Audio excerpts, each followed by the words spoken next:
This is Gwen Carden for hybridcarnews.co, the Internet's go-to website and blog for everything having to do with hybrid cars.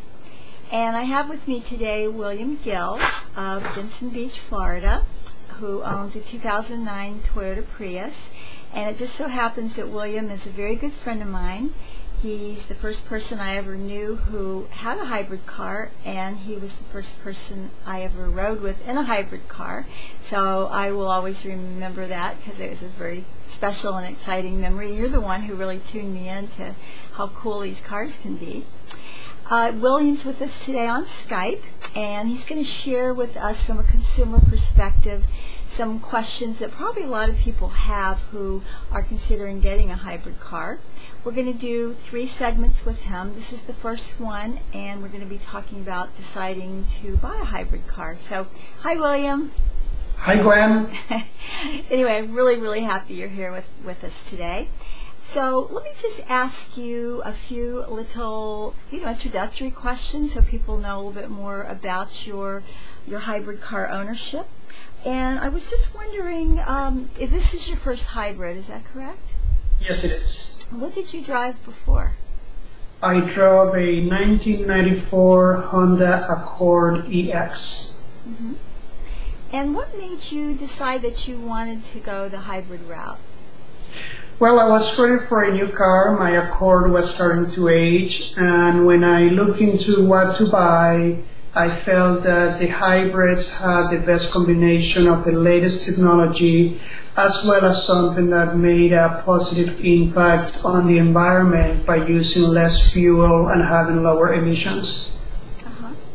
So did you find out, I assume they were telling you as you were looking at different cars how much you would be spending or saving in gasoline as well as in emissions?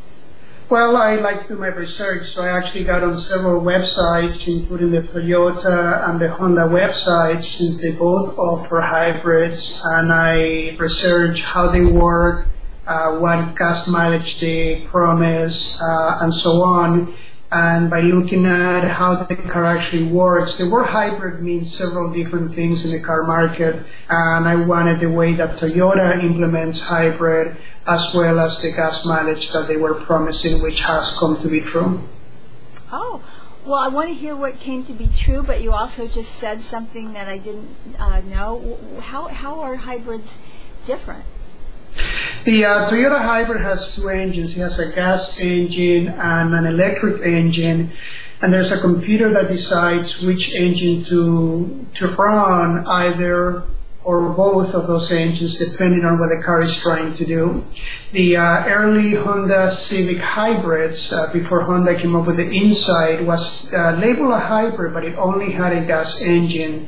It was hybrid in the sense that it used an electric motor to do everything else that did not include pushing the car to save gasoline. So running the air conditioner, any other things that may in the past have drawn energy from the gas engine were offloaded to an electric motor, but that motor did not actually play a part in moving the car.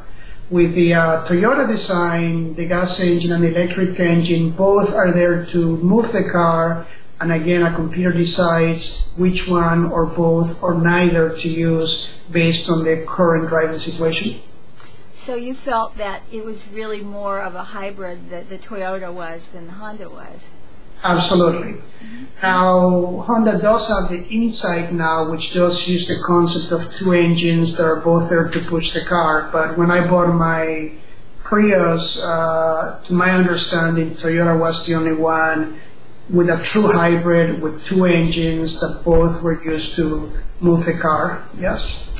Interesting. So you've kind of stayed up then on what's going on in the hybrid field. Absolutely, yes. Mm-hmm. And what kind of gas mileage do you get with the hybrid compared to what you got with your Honda gasoline car? My Accord used to get about 32 miles to the gallon. With the Prius, I get my average over the last 6 months, my grand average is 48.7 miles to the gallon.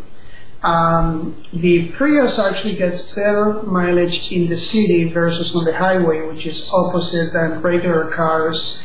And depending on my city driving, but I've been able to get as much as 50.5 miles to the gallon driving around town. Then on the highway, it does go down a little bit, but I still get 46, 48 miles to the gallon on the highway. That's really interesting. I didn't know that you would get better mileage in the city. That's really fascinating. Yes, because you're able to use the electric engine more. The electric engine is used for situations where you need to sustain a 35 mile an hour or so speed. On the highway going at 70, although the electric engine does kick in, mostly it's the gas engine that's doing the work. If you're driving down a road with no stop signs or stop lights at 35 miles an hour, like here in South Florida, our Indian River Drive between Jensen Beach and Fort Pierce, I have gotten as much as 70 miles to the gallon doing that road because it has no stops and it's 35 miles an hour all the way through for a few, 20 miles or whatever it is. Wow, that's really interesting. Wow. Well, that's all the time that we have for this segment. I know we had a couple more questions. Hopefully we will be able to get to them in our next segment. We're going to be talking to you a little bit more about driving a hybrid. I know we got into that just a little bit now. But if those of you watching this enjoyed the video and like our website, and you could click on the like button, we would really appreciate that. We also encourage you to come back on a regular basis and visit our site because we're going to be updating information very, very frequently, and there'll be lots of things that we're all going to get to learn about hybrid cars. So thank you, William, and we will look forward to chatting with you again shortly. Thanks. Thank you. Bye.